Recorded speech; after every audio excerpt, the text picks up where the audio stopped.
వైఎస్ఆర్ కాంగ్రెస్ పార్టీకి సంబంధించి పార్టీ మీద అపారమైన నమ్మకం, అపారమైన ప్రేమ రెండింటినీ కలిగి ఉండి వైఎస్ఆర్ పార్టీకి అన్ని రకాలుగా కష్టకాలంలో కూడా తోడుగా నిలబడేందుకు మనస్ఫూర్తిగా వచ్చినందుకు ప్రతి అక్క చెల్లెమ్మకు, ప్రతి సోదరుడికి, స్నేహితుడికి హృదయపూర్వకంగా కృతజ్ఞతలు తెలుపుకుంటా ఉన్నాను. ఈరోజు రాష్ట్రంలో జరుగుతూ ఉన్న పరిస్థితులన్నీ కూడా మీకు అందరికీ కూడా తెలియని కావు. రాష్ట్రంలో జరుగుతూ ఉన్న దారుణమైన పరిస్థితులు ఎలాగున్నాయి అంటే ఇంతకుముందు ఎప్పుడు జరగల. అసలు మనం అధికారంలో ఉన్నప్పుడు ఏ రోజు ఎంకరేజ్ చేయాల. ఎన్నికలు అయ్యేదాకా మాత్రమే రాజకీయాలు, ఎన్నికలు అయిపోయిన తర్వాత మనకు ఓటు వేయని వారు కూడా మనవారే అన్నట్టుగానే ప్రతి అడుగు కూడా మనం అలాగే వేసాం. ఏ స్థాయిలో అలా అడుగులు వేశాము అని అంటే ఏకంగా మనకు ఓటు వేయని వారిని సైతం కూడా వెతుక్కుంటూ వెళ్ళి డోర్ డెలివరీ చేస్తూ ప్రతి పథకం కూడా అమలు చేశాం. ఆ స్థాయిలో మంచి చేసే ప్రతి కార్యక్రమానికి శ్రీకారం చుట్టాం. ఎక్కడా కూడా డిస్క్రిమినేషన్ అనేది ఉండకూడదు, ఎక్కడా కూడా కరప్షన్ అనేది ఉండకూడదు అనే ముఖ్యమైన ఉద్దేశాలతో అడుగులు పడ్డాయి. ఎక్కడా కూడా మనకు ఓటు వేశాడా, ఓటు వేయలేదా, నీ కులం ఏమిటి, నీ మతం ఏమిటి, నీ రాజకీయ అఫిలియేషన్ ఏమిటి అని చెప్పి ఇటువంటి ఏవి కూడా ఎప్పుడు కూడా ప్రస్తావనలకు కూడా రాకుండా అడుగులు వేశాం. నా మొట్టమొదట కలెక్టర్ల సమావేశం కానీ, ఎస్పీల సమావేశం కానీ జరిగినప్పుడు ఆ రోజు నేను మాట్లాడిన మాటలు చూసినప్పుడు, ఈరోజు చంద్రబాబు నాయుడు మాట్లాడుతూ ఉన్న మాటలు, ఆయన చేస్తూ ఉన్న చేష్టలు రెండు చూసినప్పుడు ఆశ్చర్యాన్ని కలిగిస్తాయి. ఎందుకంటే మనం ఆ రోజు పంపించిన మెసేజ్, ముఖ్యమంత్రిగా మనం ఉన్నప్పుడు పంపించిన మెసేజ్, న్యాయం ధర్మం అన్నది అందరికీ ఒకటే, న్యాయం ధర్మం కాపాడడానికి మనమంతా ఉండాలి అని చెప్పి ఆ రోజుల్లో మనం మాట్లాడితే, ఈరోజు మాత్రం ఎలా ఉంది అని అంటే న్యాయం కొందరికి మాత్రమే అన్నట్టుగా తయారు చేశారు ఈరోజు వ్యవస్థను. ఏ స్థాయిలోకి ఈరోజు దిగజారిన లా అండ్ ఆర్డర్ కనిపిస్తూ ఉందనంటే, పై స్థానంలో పైనున్న వాళ్ళు రెడ్ బుక్లు పెట్టుకుంటారు. ఆ రెడ్ బుక్లలో మంచి చేసిన వాళ్ళ పేర్లు ఏదైనా పెట్టుకొని వాళ్ళకు మంచి చేసే కార్యక్రమం జరుగుతుందని అంటే అది కాదు. రెడ్ బుక్లలో ఎవరిని తొక్కాలి, ఎవరిని నాశనం చేయాలి, ఎవరి ఆస్తులు ధ్వంసం చేయాలి, ఎవరి మీద కేసులు పెట్టాలి అనే అంశాల మీద రెడ్ బుక్కులు తయారు చేసుకొని పై స్థానంలో ఉన్న వాళ్ళు రెడ్ బుక్కుల పేరుతో అరాచకాలు సృష్టిస్తూ, దొంగ కేసులు పెడుతూ, ఎలా ఇరికించాలి అని చెప్పి ఆరాట పడుతూ విధ్వంసానికి పై స్థాయిలో వాళ్ళు పాటుపడుతూ ఉంటే, కింది స్థాయిలోకి వచ్చేసరికి ఎవరెవరి స్థాయిలో వాళ్ళు కూడా రెడ్ బుక్కులు తెరవడం మొదలుపెట్టారు. నియోజకవర్గ స్థాయిలో వాళ్ళు, మండల స్థాయిలో ఇంకొకరు, గ్రామ స్థాయిలో కూడా ఇంకొకరు కూడా రెడ్ బుక్స్ ఓపెన్ చేసి వాళ్ళు కూడా విధ్వంసానికి పాల్పడడం జరుగుతూ ఉంది. ఈరోజు ఎక్కడా కూడా న్యాయం కనిపించడం లేదు, ధర్మం కనిపించడం లేదు. పోలీసులు పూర్తిగా ప్రేక్షక పాత్ర వహిస్తూ ఉన్న పరిస్థితులే కనిపిస్తూ ఉన్నాయి. మొట్టమొదటిసారిగా ఈరోజు పోలీసుల సమక్షంలోనే, పోలీసులు దగ్గరికి ఎవరైనా కూడా మాకు అన్యాయం జరిగిందని చెప్పి పోలీసుల దగ్గరికి వెళ్ళి కేసు పెట్టడానికి మనం ప్రయత్నం చేస్తే, ఎదురు కేసులు మనవారిపై కూడా వాళ్ళే పెట్టే పరిస్థితులకి ఈరోజు కనిపిస్తూ ఉన్నాయి. ఎలాంటి దారుణమైన పరిస్థితిలో ఈరోజు వ్యవస్థలు కూడా ఉన్నాయనంటే, అన్ఫార్చునేట్గా మనకు ఒక ఈనాడు, ఒక ఆంధ్రజ్యోతి, ఒక TV5 ఇలాంటి గోబుల్స్ ప్రచారం చేసే మాధ్యమాలు కూడా మన దగ్గర లేవు. నాకు ఆశ్చర్యం అనిపించింది మనం చూస్తూ ఉంటే, పెద్దిరెడ్డి రామచంద్రారెడ్డి గారి మీద జరుగుతూ ఉన్న పరిణామాలు.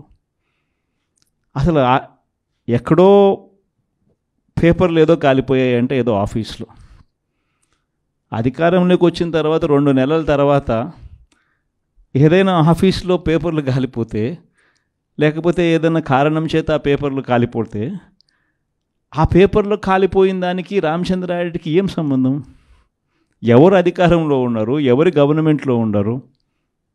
అందులో ఒక చోట పేపర్లు కాలిపోతే కింద ఆఫీసులలో పేపర్లు దొరుకుతాయి, పైన కలెక్టర్ల ఆఫీసులలోనూ పేపర్లు దొరుకుతాయి, ఆర్డీఓ ఆఫీసులలో పేపర్లో కాలిపోతాయి, ఎంఆర్ఓ ఆఫీసులలో పేపర్లు దొరుకుతాయి, ఎంఆర్ఓ ఆఫీస్లో దొరుకుతాయి, పైన కలెక్టర్ల ఆఫీసులో దొరుకుతాయి, పైన అంతకన్నా పైన హెచ్ఓడి ఆఫీసులలో కూడా దొరుకుతాయి.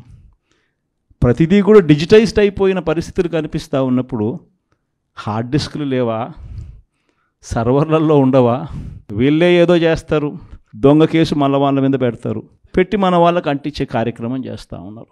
నేరం చేయాలంటే భయపడాల్సిందే అని చెప్పి ఒకవైపున స్టేట్మెంట్, ఇవాళ ఈనాడులో స్టేట్మెంట్, నిన్న సాక్షిలో హెడ్లైన్స్, తాడిపత్రిలో ఎమ్మెల్యే కంటెస్ట్ చేసిన ఎమ్మెల్యే పెద్దారెడ్డి తాడిపత్రి నియోజకవర్గంలోకి అడుగు పెట్టాలి అని అంటే అడుగు పెట్టడానికి వెళ్ళినప్పుడు ఏకంగా అడుగు పెట్టాడు అని చెప్పి ఇంటి మీద దాడి, ఇంటికి వచ్చిన కార్యకర్తలు మురళి అనే వాళ్ళ మీద దాడి, రాళ్ళు ఒకవైపున. ఈయన స్టేట్మెంట్ ఈరోజు నేరం చేయాలంటే భయపడాల.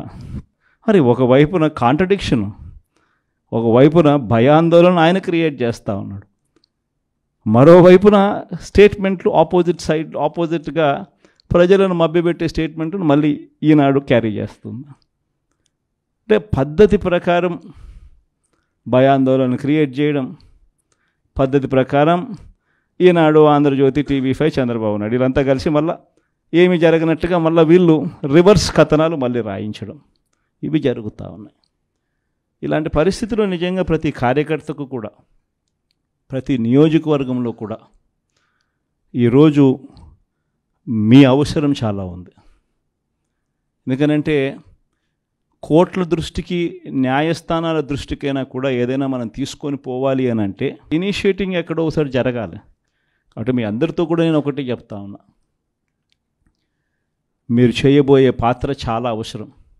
అందరం ఒక తాటి మీదకి వద్దాం.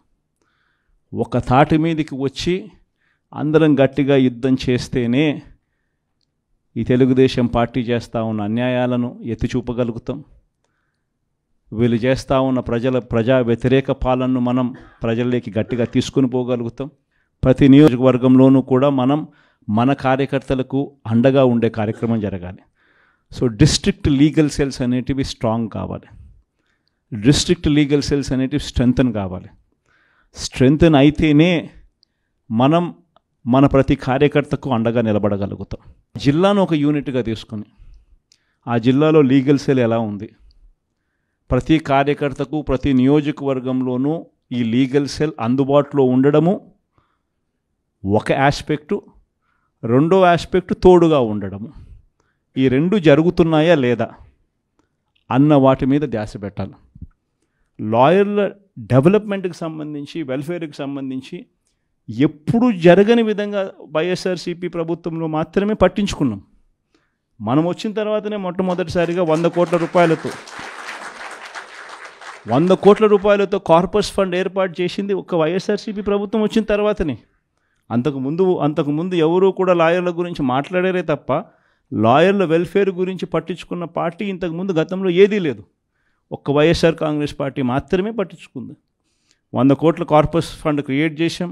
కార్పస్ ఫండ్కు సంబంధం లేకుండా కొత్తగా వృత్తిలోకి వచ్చే లాయర్లు 3 ఏళ్ల పాటు వాళ్ళ వృత్తిలో వాళ్ళు స్టెబిలైజ్ అయ్యేదానికి వాళ్ళకు కూడా అండగా ఉంటూ, వాళ్ళకు కూడా 6 నెలలకు ఒకసారి 30,000 రూపాయలు ఇచ్చే కార్యక్రమం, ప్రతి నెల 5,000తో లెక్కేసి మనం వచ్చిన తర్వాతనే ఈ ఇనిషియేటివ్స్ జరిగినాయి.